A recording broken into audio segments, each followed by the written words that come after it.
Olá!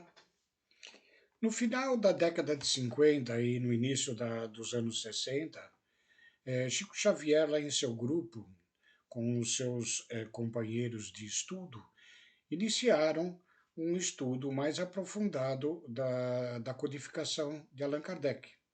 No ano de 60, propriamente dito, eles, naquele grupo, estudaram o livro dos médiuns.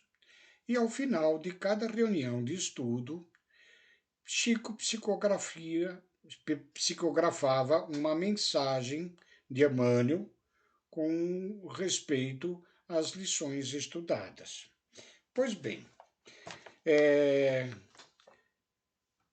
no estudo desta noite, respectivamente, do Livro dos Médiuns e as mensagens de Emmanuel, ele estudou no capítulo terceiro, que trata do método sobre a respeito da mediunidade, onde aqui Kardec esclarece que a ciência terrena, a ciência do estudo da matéria, né, propicia aos cientistas uma facilidade, entre aspas, de execução de estudos e observações.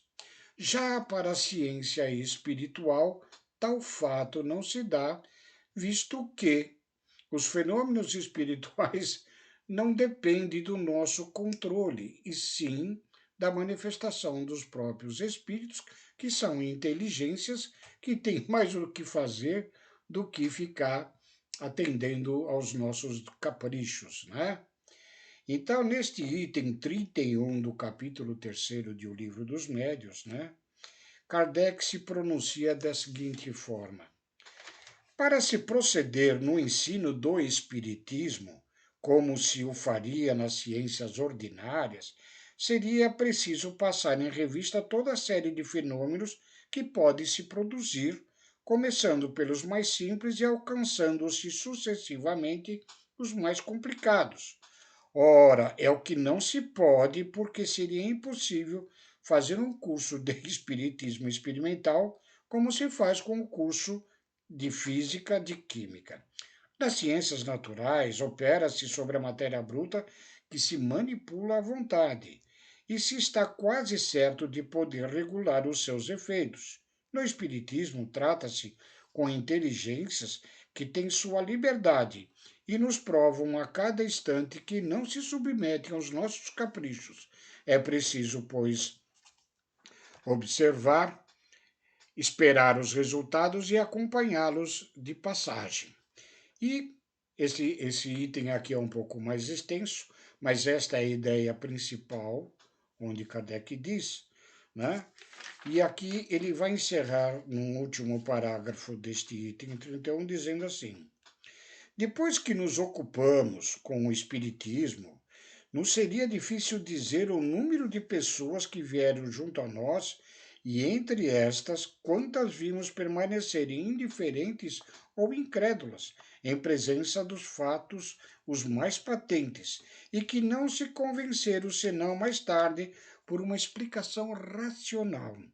Quantas outras estavam predispostas à convicção pelo raciocínio? Quantas, enfim, foram persuadidas sem nada ter visto, mas unicamente porque compreenderam. É, pois, por experiência que falamos, e é também porque dizemos que o melhor método de ensino espírita é o de se dirigir à razão antes de se dirigir aos olhos. É o que seguimos em nossas lições e não temos senão que aplaudir este método. Pois bem, isto colocado a respeito desta lição, Emmanuel vai trazer duas mensagens, quando foram estudados especificamente esta lição, certo?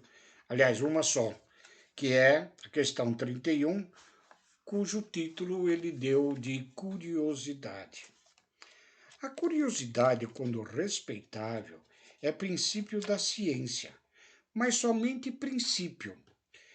Sem trabalho perseverante, assemelhar-se-ia, de certo, ao primeiro passo de uma longa excursão interrompida no limiar. E observando-se que o progresso é obra de todos, é preciso que o ceareiro da ação palmilhe a senda dos precursores para realizar o serviço que lhe compete. Ora, nós não podemos reinventar a roda toda hora. É preciso que cada ser, na sua própria condição, adiante de descobertas que aconteceram antes, as tornem mais aperfeiçoadas. Colombo descobre as terras do Novo Mundo depois de anotar os apontamentos de Perestrello. Planté articula os acumuladores de eletricidade sob a forma de energia química, mas toma por base a pilha de volta. Marconi, para alcançar o telégrafo sem fio, utiliza experiências de Brandley. Pasteur demonstra definitivamente a origem microbiana das doenças infecciosas, precedido, porém, por Davone e outros. Para tudo isso, no entanto, não se imobilizam em poltronas de sonho nem param à frente de esboços. Lutam e sofrem, gastando fósforo e tempo. Por outro lado, é imprescindível reconhecer que a curiosidade ante o deslumbramento é qual semente de árvore destinada a bons frutos, conservada, porém, sobre uma câmpula de vidro. Imaginemos um índio habituado aos sons da inúbia e do boré, que aspirasse a conhecer melodias mais elevadas.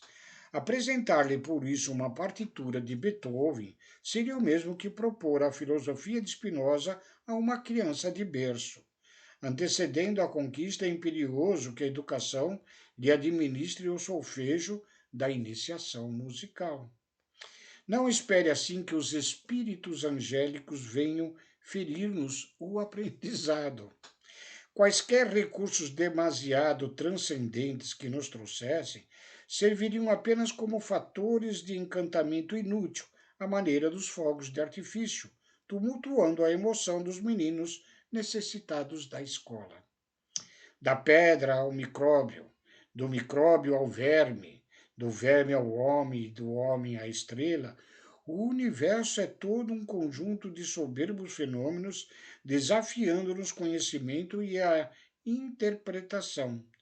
Também na mediunidade não aguardes concessões de pechincha. Há nos reinos do espírito leis e princípios, novas revelações e novos mundos a conquistar. Isso, entretanto, exige, antes de tudo, paciência e trabalho, responsabilidade e entendimento, atenção e suor. Por isso, nós não nos podemos nos eximir do estudo constante, né, das obras de Kardec, que são um prenúncio da revelação do plano dos espíritos e de outros mensageiros celestes que nos trouxeram esclarecimentos mais aprofundados da forma como que a ciência espírita funciona. Saibamos ter paciência e dedicação aos estudos. Fiquem com Deus e muito obrigado.